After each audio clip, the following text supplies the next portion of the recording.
प्रतिशत टैरिफ लगा दिया। अमेरिका की जनसंख्या हमारे से काफी कम है।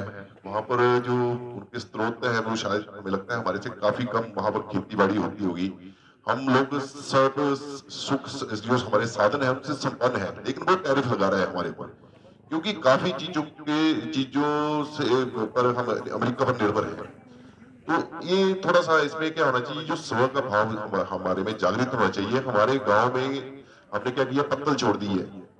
हम कागजी पत्तले ला रहे हैं, ढूंढने ला रहे हैं, उनमें खाना खा रहे हैं। हमारे जो पत्तले बनाने वाले लोग होते थे वो अपना रोजगार छोड़कर, या उनको मजबूर होना पड़ रहा है, भी रोजगार छोड़ कहीं और जा रहे हैं वो लोग। तो ऐसी ऐसी चीजें छोटी सी है कि उन चीजों को बनाना चाहिए फिर से, और अपने जो गांव का व्यवसाय व्यापार है उसको बढ़ावा देना चाहिए।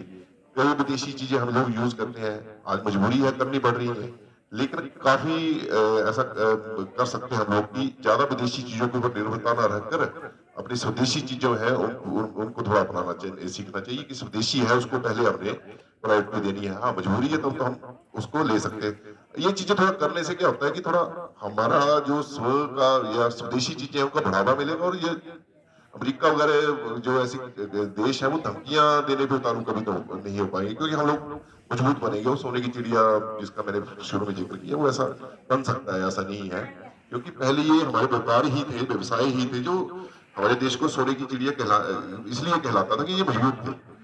और तीसरा है हमारा पर्यावरण का। पर्यावरण जैसे यहाँ पर तो बोला, तो मैं अभी बता रहा था भाई साहब से कि जो हालत नीचे हम देख के आए हैं, तो यहाँ पर आकर तो ऐसे लग रहा है हम स्वर्ग में पहुंच चुके हैं, पहुंचे हैं अभी। यहाँ पर वातावरण अच्छा है, पेड़ पौधे अच्छे, हरियाली अच्छी लगती है। नीचे इतना बुरा हाल है कि सभी जगह कंक्रीट ही कंक्रीट है।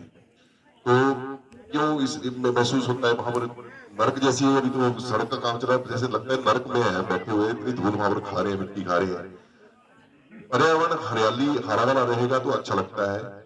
हमारे जो प्राकृतिक जल स्रोत है वो अच्छे रहेंगे, साफ सुथरे रहेंगे तो अच्छा लगता है, पानी स्वच्छ मिलेगा। दिल्ली में जाओ पानी पीने को नहीं मिलता है, वहां पर पानी को फिल्टर दो दो तीन तीन बार फिल्टर करना पड़ता है तब पानी पीने को मिलता है।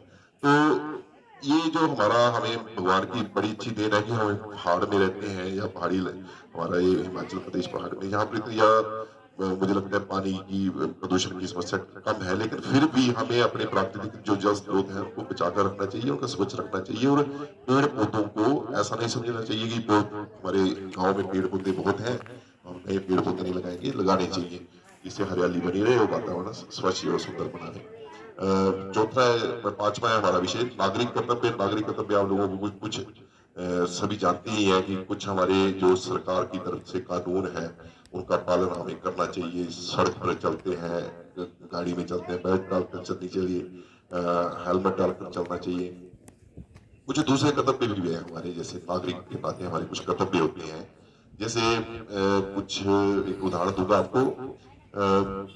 कोई मन चले लड़के किसी हमारी बहन बहू को या बेटी को किसी को छेड़ रहे हैं, तो हमारा वहां पर दायित्व बनता है कि उसको रोके।